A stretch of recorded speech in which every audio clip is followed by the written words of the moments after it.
ameno kuti vari kutaura kuti tinofa nenzara vari kutaura vachiti vakamira sani hatitomboziva. Panapa ndinoitwa Clyde, ndinoita basa rekugadzira mota iyi. Ndora ndakanzi nemweya ndiite, saka ipapa tinotoigadzira ikatomuka. Sezvo na baba wangu kuti yanga yakapisa hedi. Kana uchida news dziri up to date, wangu Bahasha TV ndo the best entertainment reti kubva kumarutivi. Mana ese muZimbabwe Bahasha. Bahasha TV, nyaya sezvadziri.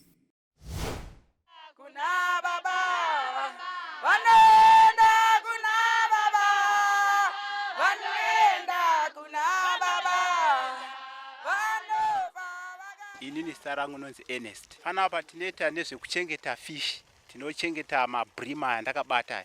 Saka iyi ndo fish pond yedu tiri kuchengetera iye zvino. Asi izvezvi fish pond yedu iri kuita diki. Pari zvino tiri kutogadzira dhamu hombe richakwanisa kutitakura hove dzakawanda kudarika fish pond yetinayo.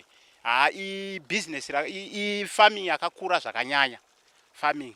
Saka tinodzipe chikafu, tinodzipe starter, grower, finisher. Dziri diki dzinodye starter, dziri pakati dzinodye grower, hombe dzekupesera dzinodye finisher. Chikafu chedu tinochitenge kuprofits. Ko zvimwe zvine zvitsananguro kunoku. Hamutenge zvikafu zvinobuda kunze, munozvirimira zvinhu zvenyu mega, mukwanise kusanganisa zvimwe zvinoitwa nevamwe. Hameno chingave chiri chokwadi here baba, mobva matsanangurira ruzhinji rweZimbabwe rwakatarisa kuti vanzwisise kuti pano kana muchichengeta hove idzi munodzitengesera kupi kana kuti ndedzenyu dzekudya here muri pano sevapostori makagara pano pamunogara. Alright, zvakanaka. Idzi dzatiri kuchengeta iye zvino nekuda kwokuti tine fish pond diki, tiri kuchengeta dzekudya, dzimwe tinotengesa. Asi izvezvi so nekuda kwokuti tiri kude kuti farming yedu ikure, tiri kugadzira demo hombe tichatengesa fish dzakawanda zvekutoti tine mukana wekutokwikwidzana nana lake harvest. Tiri farming ichakura zvakanyanya nekuda kwokuti demo redu ihombe.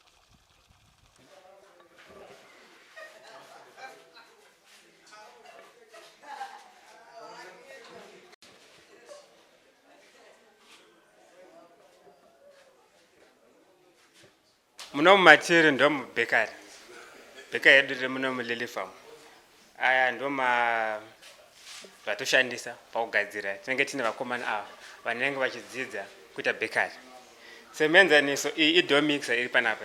Ndo matinoisa ingredients yedu achiri akaoma, flour, yeast, premix, sugar, zvinhu colors and chichi kuti tigadzire chingwa, tichigadzira mabanzi, tichigadzira mapizza, tichigadzira mapai, swiss rolls, tichigadzira zvakawanda zvakasiyana siyana. Unokwanisa kuvaitira kuvabatidzira. Zvavanoita kana vachinge vachishanda nechinhu ichi. Then chivademonstratera iwewe kuti ibve paslow pari kushanda iri. Tine mix yedu yakawanda. Unotanga waita sei? Anotanga wadzima. Obva abatidza futi. Wati taakumixa zvinhu zvedu. Tichinge tamixa inobva takuenda patable iri apa. Patable iri apa ndo pane scale yedu iri apa. Vakomana vanenge vachipima zvinhu nemwero wazvo. Chingwa chine magrams achona, mabanzi ane magrams aona. Saka tapanapa vanozvipima zvinhu zvaya zvoenda mumatrays ari panapa. Kana zvipinda mumatrays, pane matrays emabanzi, pane echingwa, voisa muprover. Muprover vanoita kuti chinge chine moist ndomwe chinosumukira. Mavhurira komana ndo prover yacho. Tichibva muprover chakuenda muoven. Maoven edu ari apa paya. Tinoisa ndomatotira chingwa nezvese zvatingaitira munomu. Tichibikira chingwa chinokwanisa kudya vanhu vese vari munomu nechatinotengesa. Chingwa chedu chikabuda chakuenda parekiri apo ndokwachinoomera chotonhora. Then toenda mucrates. Takaenda uko kundoratidza reki yachona, toratidza maslicers atinawo.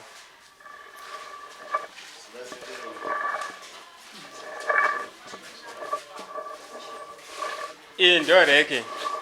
Ndo panouya chingwa chichinge chabva muoven. Chinongochitonhera chiri papapo. before tapeka isa maplastic chinoenda paslice, chibva paslicer chakuenda mumacrates. Umu ndo mune slicer nemacrates acho. Ndo futi matinostokera zvinhu zvedu imomo. Slicer ndeishi, macrates edu ndeaya. Ndo muno matinosenzera. Saka menoti pamwe pangaite mubvunzo ndode kuti mastudents amunodzidzisa kana kuti vana vamukudzidzisa kubika chingwa vanenge vakawanda zvakadii? Vana todzidzisa muno pachingwa tine 10. Apa panapa pane ava ndinavavo. Ko flour nezvinhu zvinorimwa here panapa kana kuti munototenga kubva kunze? Flour hatisirima panapa, tinotenga wheat. Wheat yedu ndo yatinogadzira. Toprocessa wheat yedu toita flour yedu. Totogaya tega. Iyi motikari yatanchigadzira panapa yanga yakauraya head, yanga yakapisa head.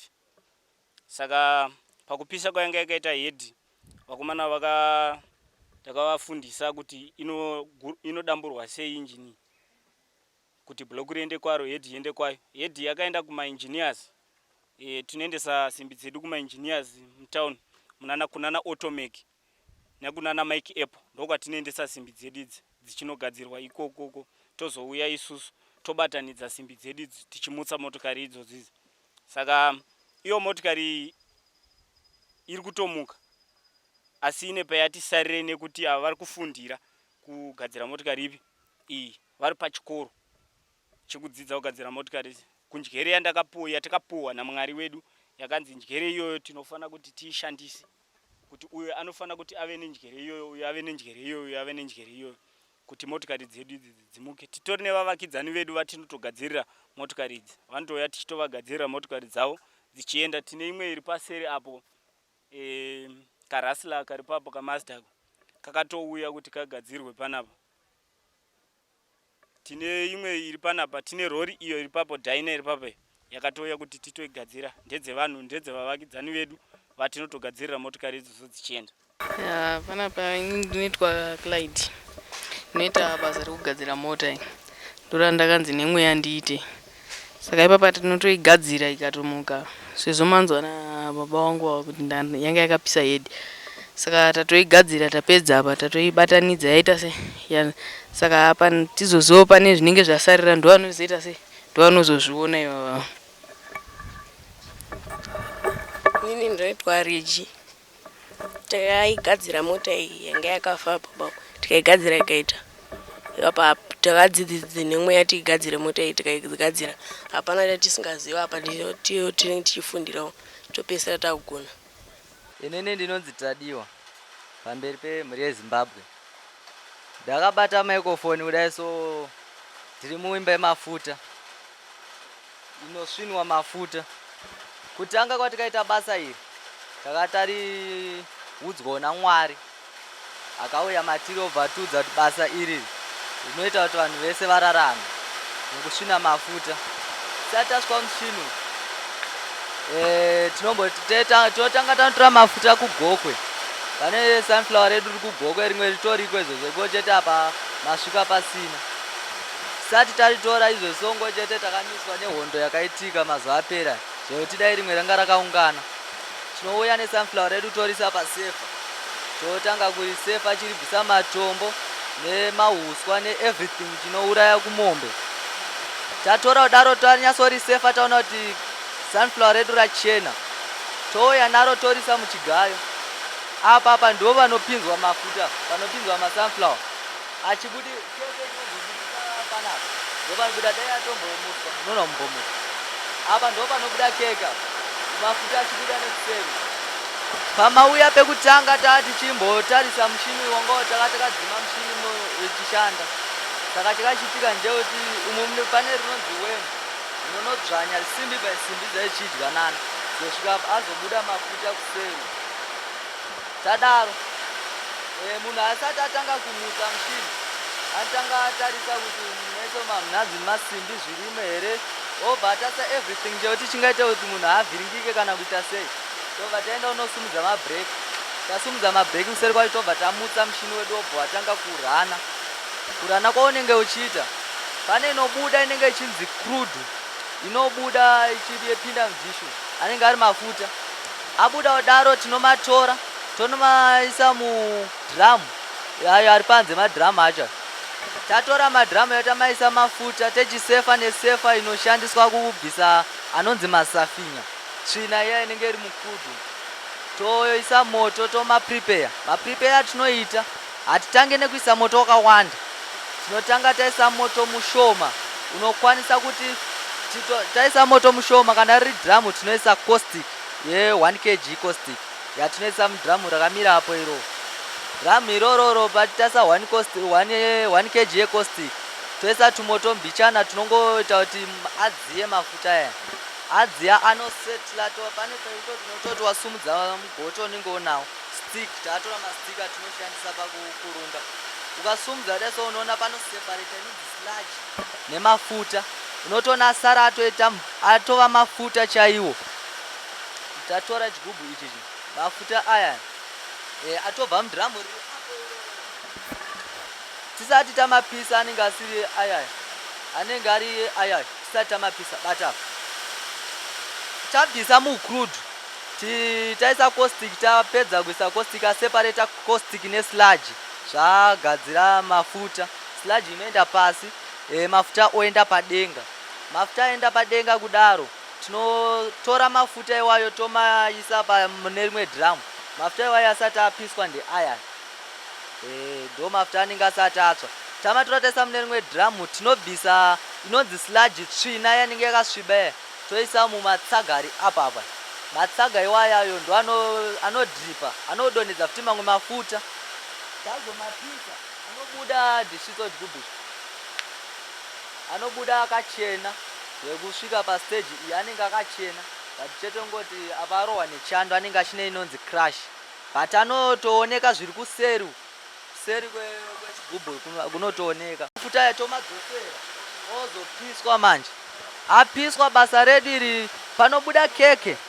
Panobuda keke inotengeswa, inopiwa chikafu chemombe, chinenge chiri chikafu chemombe. Matomba tinobvisa pasefa yanenge tinomabvisira kuti asavhiringidze chikafu chemombe, kuti mombe dzedu dzite hutano hwakanaka kumhuri yeZimbabwe. Vaya vanotaura kuti tinofa nenzara vanonyepa. Ndo mabasa atinoita mamwe acho. Inini chaindotoziva basa iri ndakatoriita ende ndichiri kutoriita nanhasi. So mushini uyu wakugaya, munhu atangi nekungomutsa mushini atanga atarisa uko. Ipapa mukatarisa matendero ari kuita mushini uyu, hausi kutendera uchimhanya. Achitanga kuiswa masunflower atange kungoiswa eseka 1, anoiswa mbichana achipinda mbichana kusvika akubudisa inonzi keke kuno kumira 30 maminutes mashoma nenge yakutobuda. Ameno kuti vari kutaura kuti tinofa nenzara vari kutaura vachiti vakamira sani, hatitomboziva. Saka ndiwo mushini wacho.